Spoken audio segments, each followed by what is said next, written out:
Amigos ganaderos, después de esta jornada que hemos tenido, hoy quiero compartir algunas reflexiones con ustedes. Los más de 640.000 hombres y mujeres que se dedican en Colombia a la ganadería, que trabajan sin descanso en las difíciles condiciones del campo colombiano para producir al año más de 7.000 millones de litros de leche y más de 800.000 toneladas de carne, esenciales para la seguridad alimentaria del país y para las exportaciones agropecuarias. Somos importantes para Colombia, no lo olvidemos. Pero hoy el país está amenazado y en consecuencia también lo está la ganadería.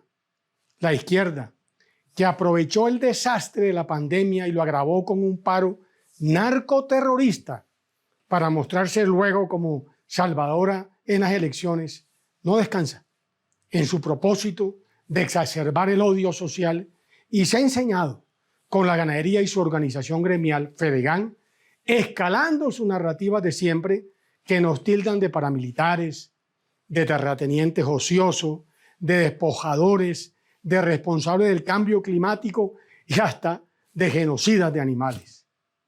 Pero, ¿qué hay detrás? ¿Qué hay detrás del ataque sistemático a la ganadería y a su organización gremial Fedegan?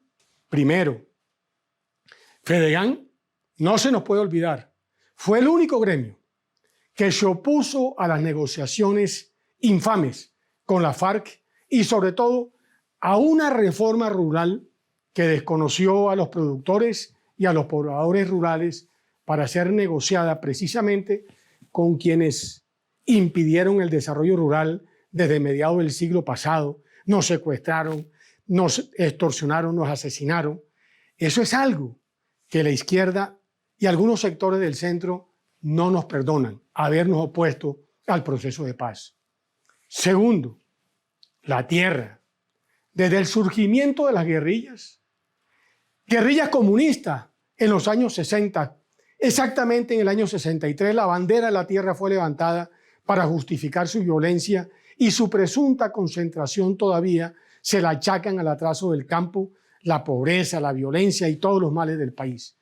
Olvidan esas narrativas que la mayoría de los ganaderos son apenas pequeños y medianos productores, aunque los hay también grandes, como hay grandes empresarios en todos los sectores de la economía colombiana. Pueden verlo.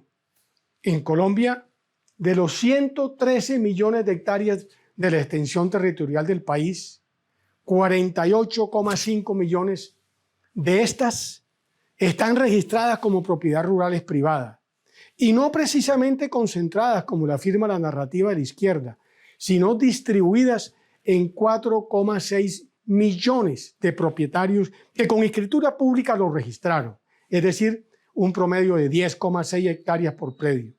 Claro que existen grandes propiedades que generan empleo y escalas de producción necesarias para alimentar a 50 millones de colombianos y para exportar productos como lo estamos haciendo con la carne y con la leche. Pero lo que existe en nuestro país es un gran fenómeno de minifundio en medio del abandono en que se ha incubado la violencia rural en Colombia. Fedegan nunca ha desconocido el derecho del campesino a ser propietario, comenzando por la justa restitución a quienes han sido despojados. Pero siempre hemos sostenido que la sola propiedad de la tierra no saca al campesino de su pobreza, como sucedió con miles de beneficiarios de las reformas agrarias fracasadas. Es el verdadero desarrollo rural el que lo permite. Son las vías terciarias, es la educación, la salud, es la política de agua para la producción, es el crédito y es la asociatividad. Ojo, la asociatividad como política del Estado que les permita a los pequeños ganaderos y agricultores convertirse en medianos y ojalá en grandes productores frente a los mercados. Pero el verdadero desarrollo rural en Colombia brilla por su ausencia en propuestas y debates electorales, mientras la izquierda, que no descansa, ojo, que no descansa, sigue martillando en varios frentes con sus amenazas contra el derecho constitucional a la legítima propiedad privada de la tierra. Revisemos estas amenazas para estar atentos, porque puede afectar a cualquier ganadero en cualquier parte del país. Y ojo con las elecciones del año que estamos viviendo. La primera, el Fondo de Tierras creado por el acuerdo con la FARC. Debe completar 3 millones de hectáreas para entregarlas gratuitamente, pero la incapacidad de los gobiernos para recuperar supuestamente los baldíos robados a la nación, para hacer efectiva la extinción de dominio al narcotráfico y para exigir la devolución de tierras despojadas por la FARC, coloca en la mira a la legítima propiedad ganadera, utilizando mecanismos ante los cuales estaríamos indefensos, como la extinción administrativa de dominio por incumplimiento de la función ecológica y la expropiación administrativa por motivos de interés social, como aparece en el Acuerdo Habanero. La segunda, la Ley 1148 del 2011, o Ley de Víctima y Restitución de Tierra, que apoyamos en su objetivo de justa restitución a propietarios despojados a través de las armas, muchos de ellos ganaderos, se ha convertido ahora en un mecanismo de expropiación oficial por la falta de garantías a terceros compradores de buena fe, principalmente ganaderos también afectados a falsas víctimas que vendieron voluntariamente y hoy se declaran despojados por sus compradores. Nada se hizo en el Caquetá, nada se hizo en el Catatumbo, pero sí se hizo en buena parte de la costa caribe. La tercera, la jurisdicción agraria. Ese es otro compromiso del acuerdo con la FARC, que además de ser un costoso engendro burocrático de jueces y magistrados, disque especializados, es otro mecanismo para perseguir la legítima propiedad privada de la tierra. La cuarta, el famoso acuerdo de Escazú.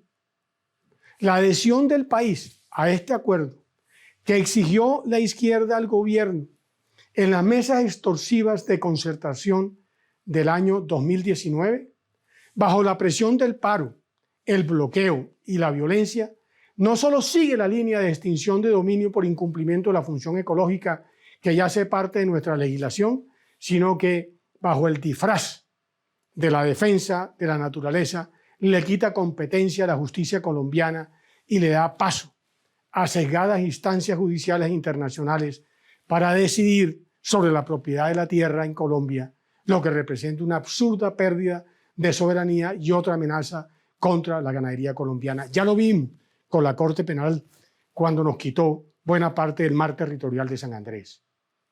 Y la quinta, finalmente, y más peligrosa, son las propuestas de expropiación disfrazada que ha lanzado el candidato del progresismo, el candidato Petro, a partir de su comunión con todos los estigmas contra la ganadería. Pero el señor Petro, la tierra dedicada a la ganadería es ociosa y debería dedicarse a cultivar alimentos, porque en su obsesiva persecución a los ganaderos, común entre guerrilleros desde que las FARC nos declararon un objetivo militar en el año 63, hace más de medio siglo, para el señor Petro, la carne y la leche que usted y yo producimos no son alimentos.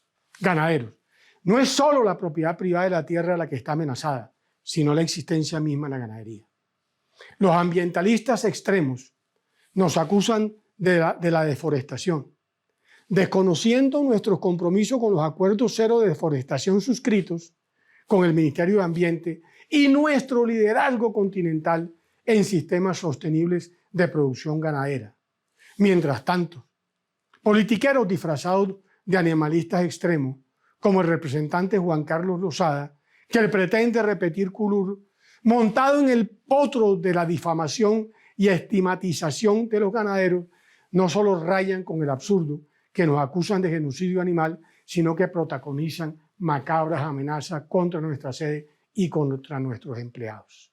¿Qué tal ahora, Óscar Gutiérrez, presidente de Dignidad Agropecuaria, concuñado del señor Robledo, venir a decir que nosotros estamos extorsionando a los ganaderos para que voten por María Fernanda Cabal? No, hombre, no hay derecho. Un supuesto gremio constituido para hacerle política a Robledo, nacido del paro extorsivo que le hicieron a Santos en el año 13, paro al cual nosotros no fuimos, precisamente porque la FARC hizo de ese paro prácticamente un tumulto absolutamente subversivo. Las amenazas de la izquierda y sus instrumentos políticos están hoy prácticamente puestos en escena. Por eso, ganaderos de Colombia, en esta ocasión, más que nunca, es importante. Primero, votar. Ni la abstención ni el voto en blanco deberían ser postura del ganadero colombiano. Y segundo, votar libremente y con responsabilidad, pensando siempre en lo más conveniente para la ganadería y para el campo colombiano. Porque, mis queridos ganaderos, lo más conveniente para la ganadería y para el campo es también lo más conveniente para Colombia, para la preservación de la libertad, de la democracia y, por supuesto, de la verdadera paz. No olviden que si los verdaderos demócratas colombianos, entre ellos la inmensa mayoría de los ganaderos, que además hemos sufrido en carne propia la violencia de las guerrillas comunistas, no abandonamos la pasividad y asumimos con entereza la obligación que encarna la democracia de votar, estas podrían ser las últimas elecciones libres en nuestra patria. A todos mi aprecio y es la hora de dar un paso al frente y votar con convicción por aquellos que realmente encarnan las banderas que son de la ganadería, del sector rural y de Colombia. A todos muchas gracias. Fedegan.